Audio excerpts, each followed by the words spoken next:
Citizen Science é o meu tema de investigação de doutoramento, que é envolvimento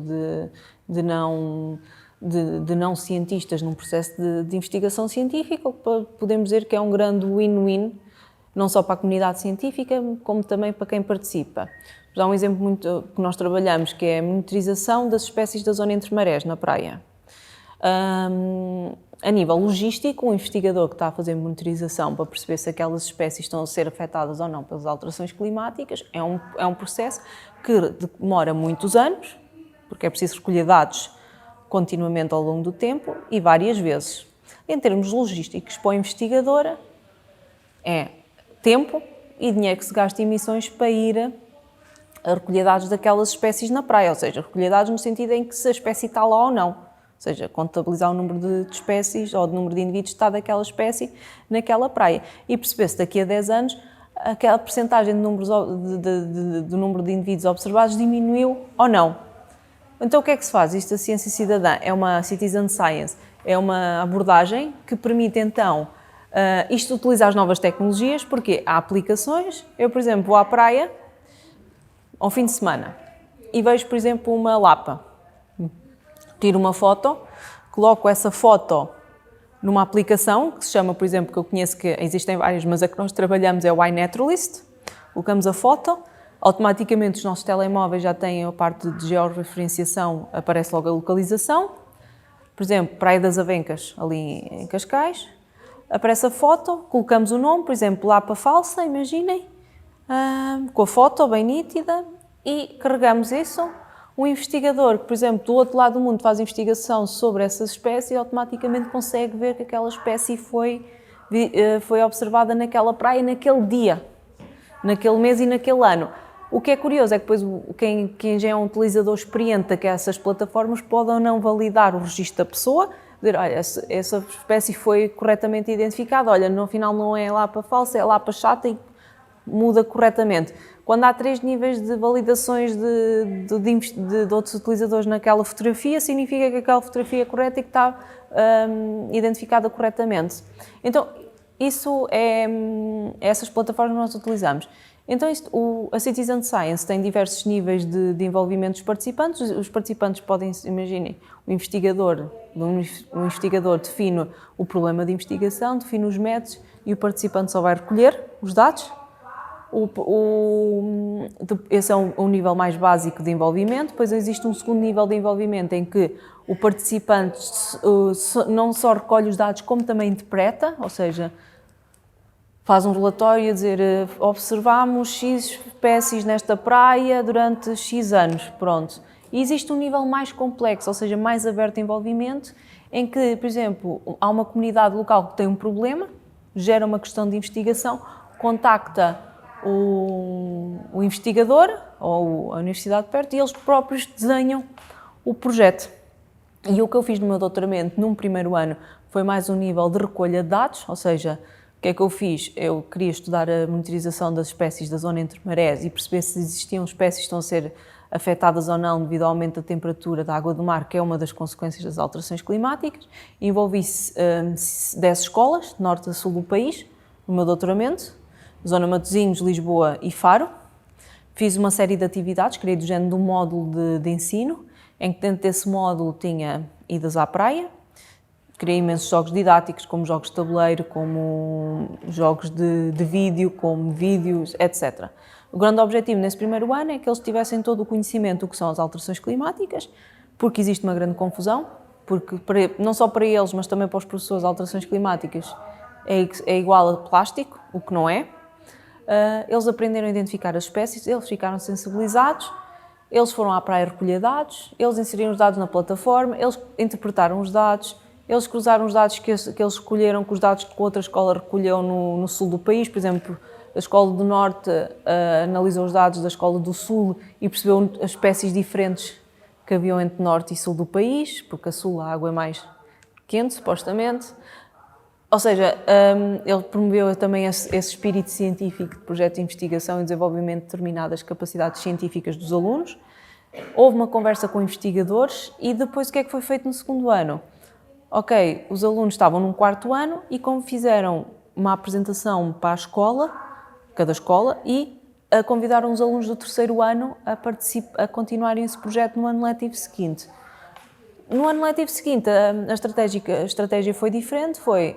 se eles quisessem realmente continuar este projeto, eles tinham que montar o projeto sozinhos. E foi então um nível mais complexo para alunos do quarto ano, em que eles definiram então aquilo que queriam estudar, quem é que precisavam de contactar e que materiais é que precisavam. E com a minha ajuda e com o do professor, eles depois contactaram o investigador falou com eles, o investigador disse, olha, vocês querem estudar estas espécies, mas para mim só faz sentido que vocês nesta praia só estudem estas. É também interessante que vocês contabilizem o número de indivíduos que existe por metro quadrado, então os próprios alunos do quarto ano construíram um quadrado de 20 por 20 centímetros e andaram a ver a densidade de espécies que havia em cada praia. E depois, o objetivo é que depois eles estão sempre a introduzir estes dados anualmente nessa plataforma de ciência cidadã, depois qualquer investigador, tem investigadores dos Estados Unidos a validarem os dados inseridos pelos alunos. E depois, para além de todos como eu disse, é um win para a comunidade científica porque tem acesso a esses dados sem nenhum custo. É também uma quebra do paradigma que as universidades são inacessíveis para o público, porque há esta ligação, e é também um desenvolvimento de competências enorme por parte dos alunos, tanto a nível de conhecimento científico como competências a nível de trabalho de grupo, de pesquisa, de planeamento de uma investigação, aí sim do pensamento crítico, da resolução de problemas, e também foi muito importante para os professores, para a sua prática pedagógica, porque eles tiveram acesso a diversos materiais que não tinham, a diversos exemplos, e os próprios professores na altura disseram-me que para eles foi importante porque perceberam que alunos desta faixa etária conseguiam realizar este tipo de trabalhos que para eles, ou seja, eles tinham a ideia que alunos do quarto ano não conseguiam, que era muito difícil, que eles conseguiram mesmo num plano curricular tão rígido e com tantos constrangimentos de tempo.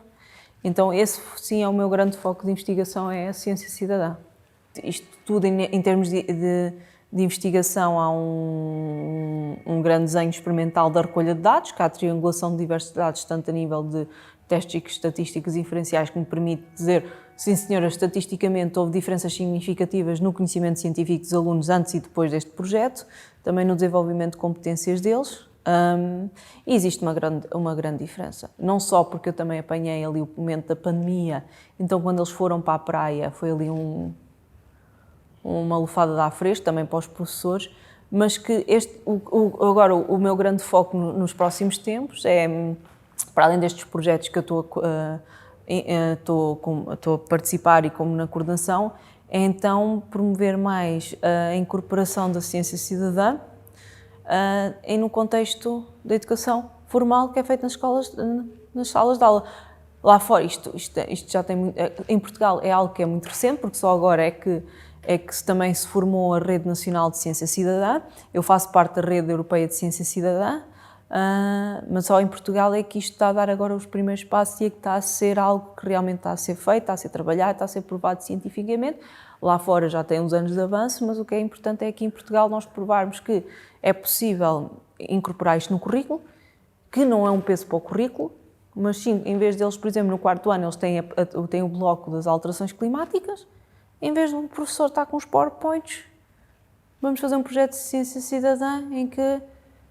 o professor contacta a universidade, pronto, e lá está, isto depois vai à plataforma, nem é preciso pode contactar uma universidade, porque também agora as universidades já começam a estar muito mais abertas para a parte da educação da ciência e da divulgação científica e da comunicação de ciência. Nós queremos fazer um projeto de ciência cidadã, quais são as áreas que vocês vos interessam investigar. Nós temos aqui uma praia ao pé, quem diz praia tem aqui um parque ao pé, porque isto não é só espécies marinhas, pode ser as aves do teu jardim. Os alunos têm toda a aprendizagem das aves que, por exemplo, conhecem, todo o habitat envolvente, da importância da conservação das aves, da importância, por exemplo, das aves. Vão a várias saídas de campo e 20 minutos, por exemplo, ao jardim, tiram fotografia e inserem na plataforma. Quem está a fazer estudos dos chapins sabe perfeitamente que, por exemplo, viu ali um casal de chapins que já não se via há alguns anos. Pronto, é sempre um optimizar de recursos. Eu, acima de tudo, acho que os alunos têm que sentir parte integrante da sua aprendizagem. Neste projeto de doutoramento que eu participei, o feedback que eu tive dos alunos é que eles realmente puderam perceber que eles tinham um papel ativo num projeto de investigação, que não eram só meros consumidores, eles realmente tinham um papel que podia fazer a diferença. E acho que é a forma que nós temos que agir, é captar os interesses deles, tentar perceber quais são os interesses desta geração e, acima de tudo,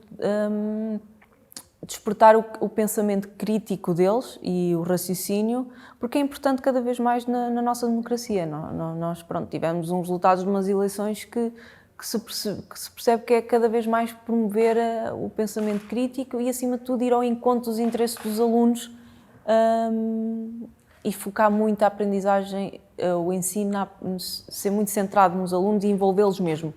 E dar-lhes feedback e fazê-los parte, e é importante que eles se sintam ouvidos, que se sintam parte. Isso, para mim, acho que foi a grande chave de sucesso do meu projeto de doutoramento, é que eles disseram mesmo que se sentiram que podiam fazer algo diferente e que podiam contribuir. Eu tive alunos que foram de férias, no verão, né, porque acabou o ano escolar, e eles estavam em Espanha, alguns, e eu vi eles inserirem registros na plataforma, porque eu tinha acesso ao login deles, e eu vi eles estarem a fazer, estavam numa ilha balear e estavam lá a tirar fotografias das espécies que tinham visto, ou seja, já ninguém lhes pediu, já nada, mas isso ficou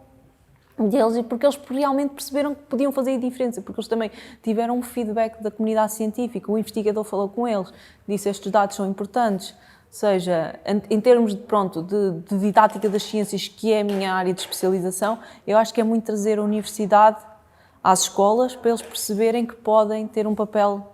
fundamental, e não só às escolas, mas também ao ensino superior. Acho que é cada vez mais importante envolver os nossos alunos de ensino superior, especialmente de mestrado, em projetos de investigação para que eles promovam isso quando forem professores titulares das suas turmas.